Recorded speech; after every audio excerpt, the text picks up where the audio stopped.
Welcome to my new calculus channel. My name is John Gabriel. Today I'd like to show you something that I discovered many decades ago, and even after I revealed it to the mainstream community, they still refuse to acknowledge that I'm correct and that my understanding is in fact the only real understanding of the mean value theorem. And also they refuse to acknowledge that I'm correct and that they had been wrong in their understanding of calculus, or rather lack of understanding of calculus. And I find it incredible that very few academics have had the backbone to come out and admit that I'm correct. What I am about to show you, I doubt that even Newton or Leibniz or anybody else before me actually knew or even understood. Indeed, the mean value theorem was probably arrived at empirically. The fact that most mainstream morons don't understand that the fundamental theorem of calculus is derived in one step from the mean value theorem just goes to prove that they've never understood calculus. And I was the first to state that, and the first to prove the mean value theorem conclusively. I've also shown in other videos that the fact that there is a c such that the derivative at c is equal to the average of the primitive function over the same interval that contains c is unremarkable. Even functions which are not smooth have this property. The only reason that we have the derivative is that the function also happens to be smooth in this case. And so if it's continuous and smooth, then we can actually say the derivative at that point is equal to the average of all the ordinates in a given interval containing c. Now, I will show you that it doesn't matter where you are. So, for example, let's say that you have this black function here, which is f of x, and you've got a tangent line that you move across like that. Now, the slope of this tangent line here, this blue tangent line, is always equal to the length of the ordinate of the primitive function, the one that's in red. Well, you could say the absolute value of the slope of the tangent line is equal to the absolute value of the length of the green ordinate. This is always true, regardless of what f and f dash or f prime of x is. So given any f of x and any f prime of x, this is always true. The slope of this tangent line will always be equal to the length of this ordinate. Okay, so whatever the slope of the blue line, the green line will give the length of the ordinate. And why is this so important to know? And why is it even notable? Well, let's see why in this diagram over here. So if we're looking at the slope of this tangent line, then what I'm telling you is that the length of the green ordinate, where the red curve is the derivative, the length of the green ordinate would be the same as the slope. Okay, this diagram isn't actually drawn correctly, but it doesn't matter what fx is and what f prime of x is. The blue line slope will always equal to the length of the green ordinate. So I challenge you to find me one which isn't correct. Now let's see why this is so important. Well, suppose that you have a curve like this. Yes, let's give it a black color.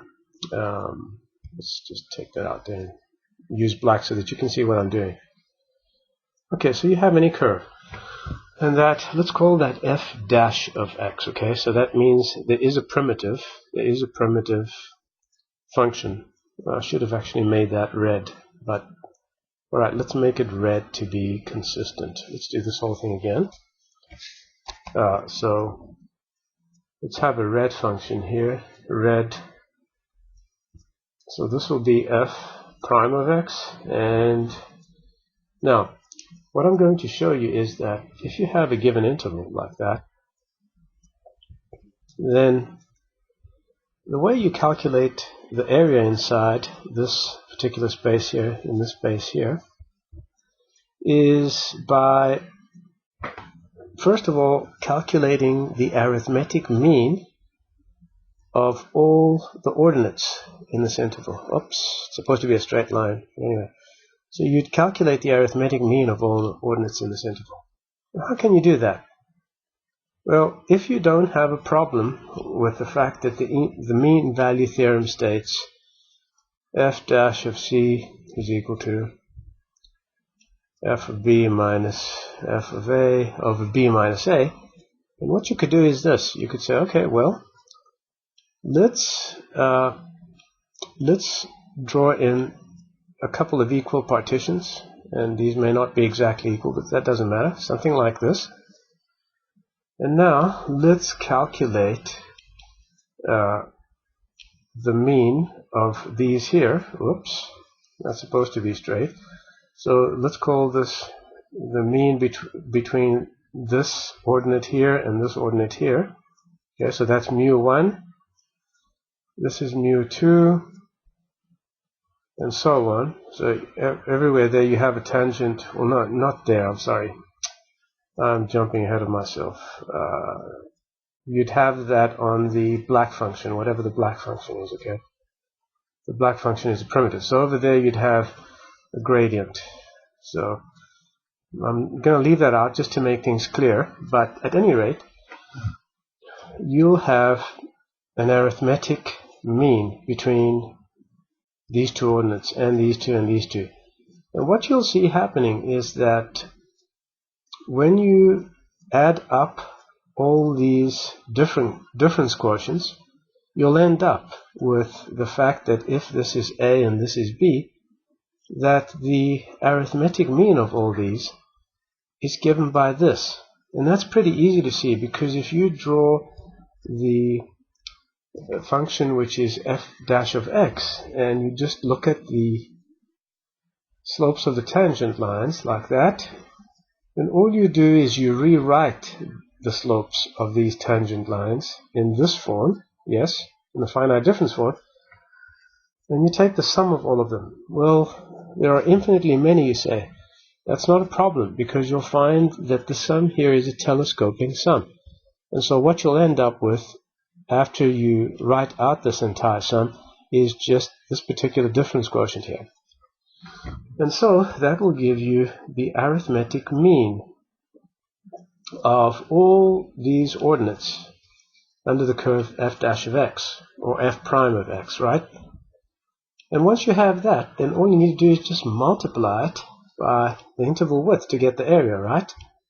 Because, as you know, any rectangular area is actually just the product of the arithmetic mean of all the vertical lines and the arithmetic mean of all the horizontal lines, isn't it? So the arithmetic mean of all the vertical lines is h, and the arithmetic mean of all the horizontal lines is L, and the area is given by HL. Similarly here, this will be the arithmetic mean here, and if we multiply it by b minus a, we'll get f of b minus f of a, which is the area, and happens to be equal to the integral from a to b of f dash, or f prime of x dx.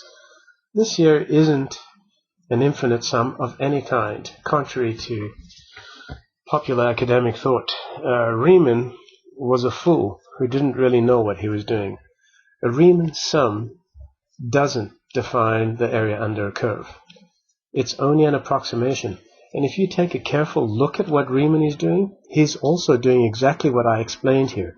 He's, without knowing it, he's finding an arithmetic mean of the ordinates that he's working with in the given intervals that he chooses, and he's taking the product of that arithmetic mean with the interval width to get the area, the approximate area.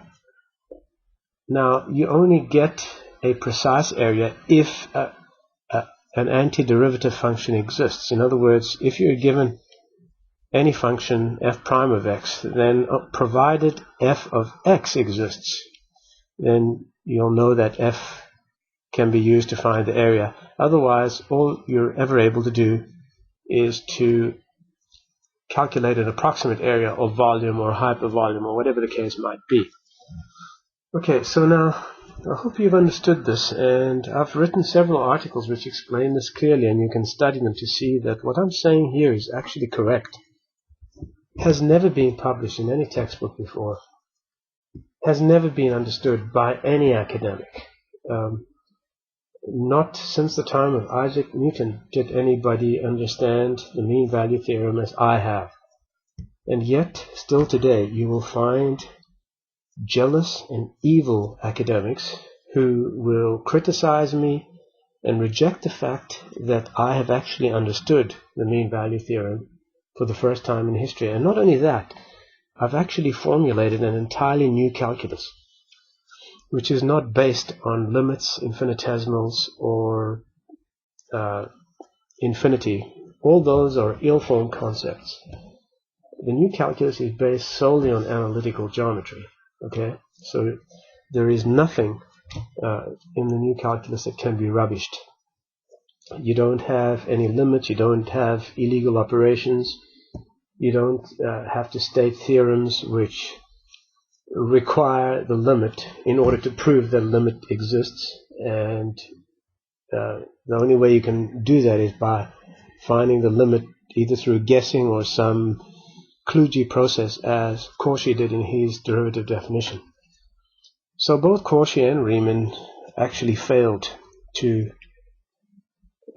provide valid definitions. The derivative is a failure, a bad definition, and so is the integral, and it has resulted in some bad outcomes in calculus, which you can find out a lot more in my other videos with many hot topics on my YouTube channel. I shall continue to expose the stupidity and the ignorance of mainstream academics. Even though they revile me and they call me a crank, I'm proud to be a crank, because in their eyes, that is, I'm a crank. I'm not really one, but that's not a problem. I don't care about that.